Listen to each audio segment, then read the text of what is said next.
नमस्कार। जो हमारा टॉपिक है class 9th chapter 5th exercise 5.1, इसका जो इंट्रो है हम पिछले वीडियो में कर चुके हैं। तो एक्सरसाइज स्टार्ट करते हैं। देखिए फर्स्ट क्वेश्चन, देखिए 5.1 first sum. Which of the following statement are true and which are false, give reason for your answer. कि कौन सा इसमें सही है कौन सा गलत है। Only one line can pass through a single point, ये क्या कहता है कि only one line can pass through a single point. जैसे कि क्या है, ये कहता है कि इस पॉइंट से सिर्फ एक लाइन गुजरेगी, ये फॉल्स है जी। क्यों? क्योंकि एक लाइन से तो इनफाइनाइट मैनी लाइन गुजर सकती हैं। आप क्या कहेंगे? There are infinite many line which can pass through a single point. There are infinite many line which can pass through a single point. अब कहता there are an infinite number of line which pass through two distinct point. अब क्या कहता second में कि इससे और इस पॉइंट से, डिस्टिंक्ट पॉइंट से सिर्फ है ना इनफाइनाइट लाइन गुजर सकती हैं। कितनी गुजर सकती हैं? इनफाइनाइट। बट ये गलत है। क्यों? क्योंकि टू डिस्टिंक्ट पॉइंट से सिर्फ और सिर्फ ए यूनिक लाइन,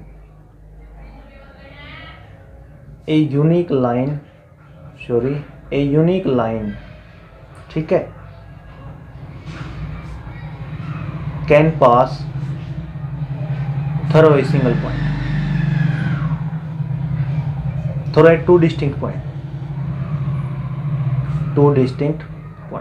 मतलब दो डिस्टिंक्ट पॉइंट से एक यूनिक लाइन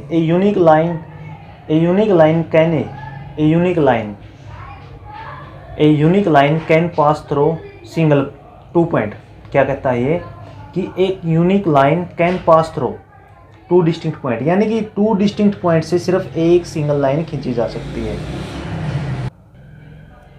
और थर्ड पे आइए, a terminated line can be produce indefinitely on both the side. ये पोस्टुलेट हम पढ़ चुके हैं कि ये कहता है कि ये टर्मिनेटेड लाइन, यानी कि एक लाइन को आप इनफाइनाइट साइड बढ़ा सकते हैं, बिल्कुल बढ़ा सकते हैं। आप इस लाइन को इस तरीके से, ऐसे इस तरीके से बढ़ा सकते हो, ठीक है, और ऐसे इस साइड में, तो ये बिल्कुल सही है। तो इट मीन्स ये ट्रू है। अब fourth, if two circle are equal then their radii are equal. If two circle are equal, देखो if two circle are equal then radii are equal. देखो अगर दो सर्कल इक्वल होंगे, टू सर्कल आर इक्वल, अगर वो equal होंगे तो उनका एरिया भी इक्वल होगा। क्या होगा? जैसे आर मान लिया, R square, pi R square area होता है, और एक दूसरे सर्कल की छोटी रेडियस मान ली आर स्क्वायर, ठीक है। सर्कल का एरिया होता है पाई आर स्क्वायर। तो इट मीन देखो सर्कल अगर इक्वल है तो उनका एरिया बराबर होगा। तो पाई से पाई कट गया, taking under root both side, तो आर बराबर क्या बच गया? आर बच गया। इसका मतलब हम क्या कह सकते हैं कि उनकी रेडियाई भी क्या होगी? बराबर होगी। अब पांचवा कहता है, देखो in figure 5.9 if A B is equal to P Q, P Q is equal to X Y and A B is equal to X Y. ये भी हम पोस्टुलेट एक्सियम में पढ़ चुके हैं, ठीक है, एक्सियम में पढ़ चुके हैं। देखो ये इसके बराबर है, ये इसके बराबर है, तो ये कहता है कि ये और ये भी बराबर होगा। बिल्कुल सही बात है, ठीक है। बाय यूक्लिड एक्सियम आप क्या बोलोगे? This implies this is equal to this, this equal to this and this equal to this because of by Euclid axiom. अब क्वेश्चन सेकंड पे आइए। क्वेश्चन सेकंड में क्या है?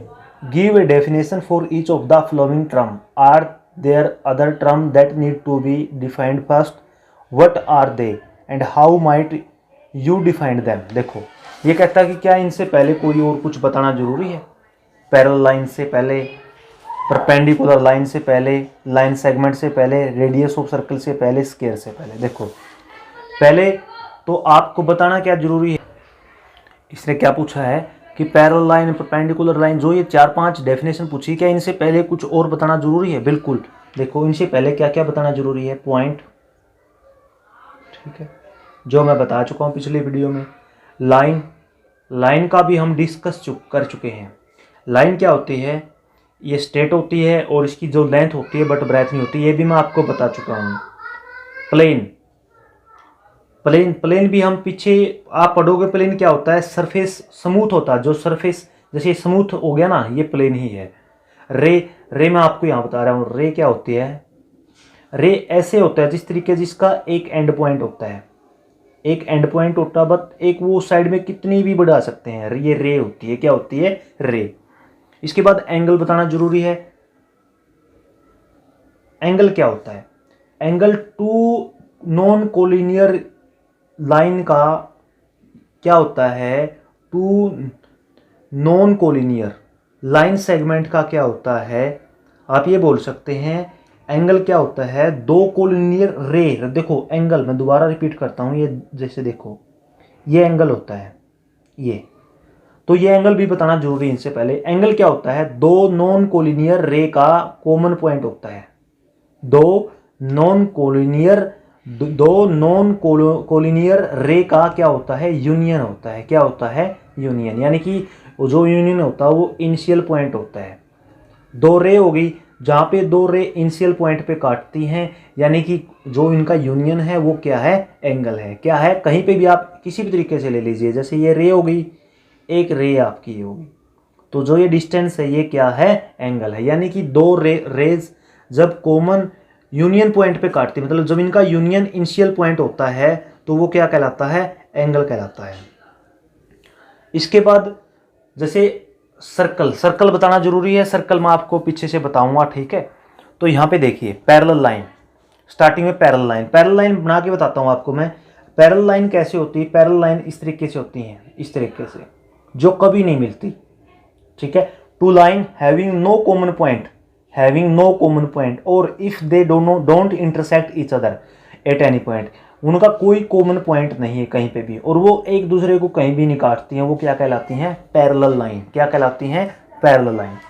अब बात आती है परपेंडिकुलर लाइन। परपेंडिकुलर लाइन क्या होती हैं, जो एक दूसरे को 90 डिग्री पे काटती हैं, जैसे ये काट रही है भाई, ये क्या है, परपेंडिकुलर का साइन भी यूज करते हैं इसको हम।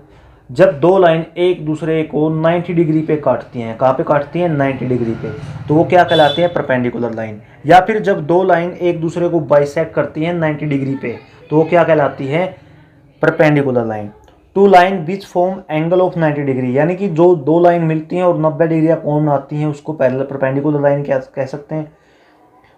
विच each other are perpendicular line और बाइसेक्ट एट 90 डिग्री, या फिर एक दूसरे को 90 पे काटती हैं या फिर 90 का एंगल बनाती हैं, वो क्या कहलाती हैं, परपेंडिकुलर लाइन। इसके बाद देखिए, इसके बाद line segment.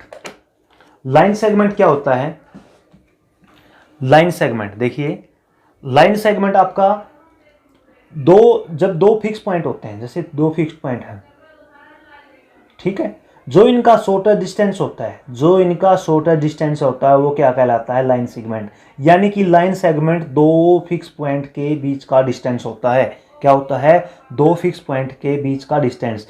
The line which have two end point, एक ऐसी लाइन जिसके दो एंड पॉइंट होते हैं उसको क्या कहते हैं, लाइन सेगमेंट कहते हैं। इसके बाद radius of circle. Radius of circle क्या होते हैं, जैसे ये हो गया जी सर्कल, और जहां पे सेंटर है इससे जहां पे ये लाइन सेगमेंट मिलता है, ये क्या कहलाता है, लाइन सेगमेंट रेडियस। रेडियस से पहले मैं आपको बताता हूं सर्कल।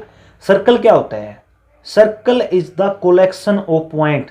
सर्कल क्या होता है, देखो ये पॉइंट हो गया, circle is the collection of point which remain fix distance, which remain fix distance from a fixed point, यानी कि इस फिक्स्ड पॉइंट से उनका डिस्टेंस क्या रहता है, सेम रहता है। क्या रहता है, सेम।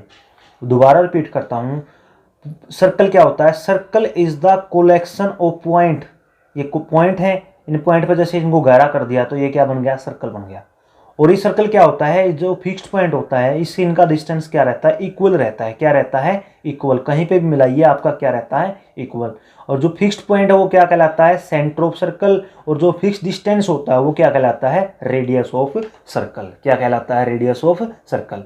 देखो अब रेडियस ऑफ सर्कल डेफिनेशन इस तरीके से लिख सकते हैं, the line segment, the line segment from the centre of circle on the circle. देखो मतलब क्या है, ये जो लाइन सेगमेंट है सर्कल के सेंटर से, जो लाइन सेगमेंट है, ठीक है, सर्कल के सेंटर से और जहां पे सर्कल से मिलता है ये क्या कहलाता है, लाइन रेडियस ऑफ सर्कल। क्या कहलाता है, रेडियस ऑफ सर्कल। देखो the line segment from the centre of circle to the circle is radius of circle, यानी कि जो सेंटर से लाइन सेगमेंट सर्कल तक जाता है, सर्कल को जहाँ पे टच करता है, तो ये दूरी क्या कहलाती है, रेडियस ऑफ सर्कल। इसके बाद बात आती है स्क्वायर की।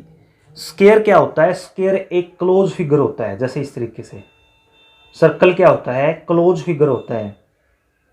और स्क्वायर स्क्वायर क्या होता है, स्क्वायर एक क्लोज फिगर होता है जिसकी सारी साइड क्या होती हैं, इक्वल होती हैं। क्या होती हैं, इक्वल। और जो इसके प्रत्येक एंगल है ये भी क्या होते हैं, इक्वल होते हैं। और कितने के होते हैं, 90 डिग्री के। कितने के होते हैं, 90 डिग्री के।